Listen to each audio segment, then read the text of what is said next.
പുതിയൊരു വീഡിയോയിലേക്ക് സ്വാഗതം.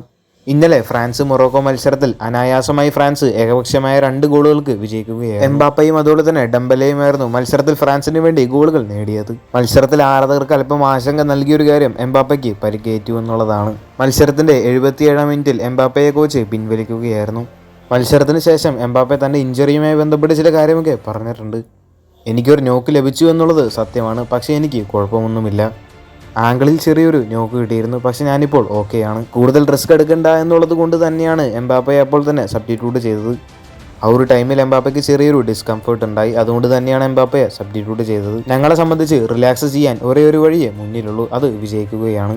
നിലവിൽ ഞങ്ങളെല്ലാവരും തന്നെ ഹാപ്പിയാണ്. ഞങ്ങൾ സെമി ഫൈനലിൽ എത്തിയിട്ടുണ്ട്, പക്ഷേ ഇനിയും ഒരുപാട് ദൂരം മുന്നോട്ട് പോകേണ്ടതുണ്ട് എന്നും എംബാപ്പെ പറഞ്ഞു. സെമിയിൽ ഫ്രാൻസിന്റെ എതിരാളികൾ ആരാകുമെന്ന് ഇന്നറിയാം. എന്തായാലും ഫ്രാൻസിന്റെ നായകനായ എംബാപ്പെ നിലവിൽ ഈ ഒരു വേൾഡ് കപ്പിൽ മികച്ച ഫോമിലാണ് ഉള്ളത്.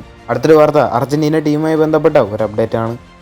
ക്വാർട്ടർ ഫൈനലിൽ അർജന്റീനയോടെ എതിരാളികളായിട്ട് വരുന്നത് സ്വിറ്റ്സർലൻഡാണ്. കഴിഞ്ഞ ഈജിപ്തിനെതിരായുള്ള മത്സരത്തിലെ സ്റ്റാർട്ടിംഗ് 11 തന്നെയായിരിക്കും അടുത്ത മത്സരത്തിലും അർജന്റീന ഇറങ്ങാൻ സാധ്യതയുള്ളത്. സ്വിറ്റ്സർലൻഡിനെതിരായുള്ള ക്വാർട്ടർ ഫൈനൽ മത്സരത്തിൽ അർജന്റീന ടീമിൽ വലിയ മാറ്റങ്ങളൊന്നും ഉണ്ടായിട്ടില്ല. കഴിഞ്ഞ മത്സരത്തിൽ സ്റ്റാർട്ടിംഗിൽ ഉണ്ടായ താരങ്ങളായിരുന്നു ലിയനാർഡോ പരാഡസ്, ഹുലിയൻ അൽവാരസ്, നിക്കോളാസ് ടാഗ്ലൈഫിക്കോ. കഴിഞ്ഞ മത്സരം പോലെ തന്നെ ഈ 3 താരങ്ങളും അടുത്ത മത്സരത്തിലും സ്റ്റാർട്ടിംഗ് 11-ൽ ഉണ്ടായേക്കുമെന്നാണ് ചില അർജന്റീൻ മാധ്യമങ്ങളെല്ലാം റിപ്പോർട്ട് ചെയ്യുന്നത്. അർജന്റീന സ്വിറ്റ്സർലൻഡ് മത്സരം വരുന്ന 12-ാം തീയതി ഇന്ത്യൻ സമയം രാവിലെ 6:30-ക്കാണ് ആരംഭിക്കുന്നത്. കൂടുതൽ ഫുട്ബോൾ വാർത്തകൾ അറിയാനായിട്ട് ചാനൽ സബ്സ്ക്രൈബ് ചെയ്യുക. അടുത്തൊരു വീഡിയോ ആയിട്ട് നമുക്ക് വീണ്ടും കാണാം.